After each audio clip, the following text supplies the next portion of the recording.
श्री गणेशाय नमः। ओम नमो भगवते वासुदेवाय नमः। श्री लक्ष्मी नारायण भगवान की जय।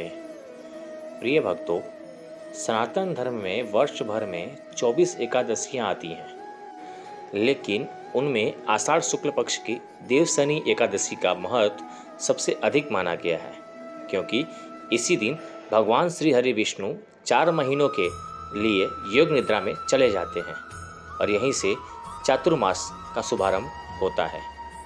लेकिन क्या आपने कभी सोचा है कि भगवान विष्णु आखिर 4 महीने तक क्यों योग निद्रा में रहते हैं और इस एकादशी का इतना बड़ा महत्व क्यों बताया गया है?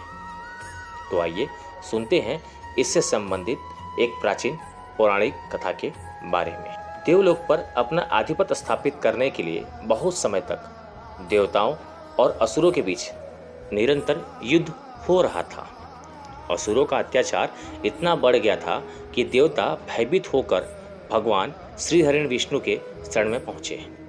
भगवान विष्णु ने देवताओं की रक्षा के लिए अनेक असुरों का संहार किया और लंबे समय तक धर्म की रक्षा करने के बाद भगवान ने सोचा कि अब सृष्टि को भी विश्राम और आत्मचिंतन का अवसर मिलना चाहिए।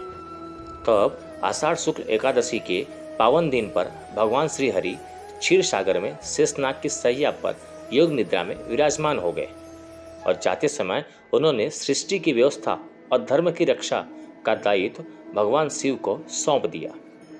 और यही कारण है कि इसी दिन से चातुर्मास का आरंभ होता है। इन 4 महीनों में विवाह, गृह प्रवेश जैसे मांगलिक कार्य सामान्यतः नहीं किए जाते हैं, जबकि जप, तप, दान, व्रत, कथा और भगवान के नाम स्मरण का महत्व कई गुना बढ़ जाता है। भक्तों, इसी कारण इस एकादशी के दिन भगवान विष्णु के साथ साथ भगवान शिव की पूजा का भी विशेष महत्व बताया गया है। भक्तों, अब बात करते हैं वर्ष 2026 की देवशनि एकादशी के बारे में। पंचांग के अनुसार एकादशी तिथि 24 जुलाई 2026 शुक्रवार को प्रातः 9:14 से प्रारंभ होकर 25 जुलाई शनिवार को प्रातः 11:34 तक रहेगी। लेकिन शास्त्रों में स्पष्ट कहा गया है कि 10वीं विद्या एकादशी का त्याग करके द्वादशी युक्त एकादशी का व्रत करना ही श्रेष्ठ होता है। इसलिए इस वर्ष देवशनि एकादशी का व्रत 25 जुलाई 2026 शनिवार को रखा जाएगा। इस दिन वासुदेव द्वादशी का भी दुर्लभ शुभ संयोग बन रहा है। यदि पूजा के शुभ समय की बात करें तो प्रातः 4:36 से 8:50 तक तथा संध्या में 7:17 से 8:19 तक भगवान विष्णु की आराधना करना अत्यंत शुभ रहेगा। भक्तों, इस वर्ष एक और अद्भुत संयोग बन रहा है। 25 जुलाई को प्रातः 11:35 पर से भगवान शिव का शिववास कैलाश पर रहेगा।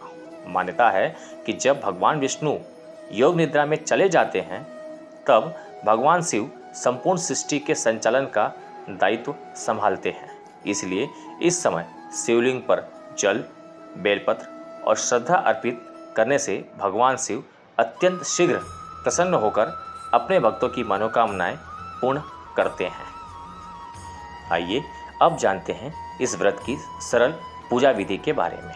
प्रातः स्नान करके स्वच्छ वस्त्र धारण करें और भगवान विष्णु के सामने दीपक जलाकर व्रत का संकल्प लें और श्रद्धा से ओम नमो भगवते वासुदेवाय नमः मंत्र का जाप करें। और संध्या समय भगवान विष्णु के लिए एक स्वच्छ शैया तैयार करें। उस पर नए वस्त्र बिछाएं, भगवान की प्रतिमा को विराजमान करें, पुष्पमालाओं से उनका श्रृंगार करें और भक्ति भाव से उन्हें योग निद्रा के लिए शयन कराएं।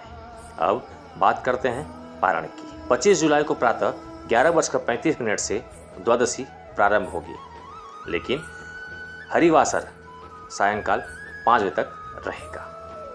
शास्त्रों में हरिवासर के दौरान व्रत खोलना वर्जित माना गया है। इसलिए देवशनि एकादशी का पारण 26 जुलाई 2026 को रविवार को प्रातः 5:39 से 8:22 के बीच करना श्रेष्ठ रहेगा। पारण के समय भगवान विष्णु को तुलसी दल सहित भोग अर्पित करें और उसके बाद फलाहार या सात्विक भोजन ग्रहण करें।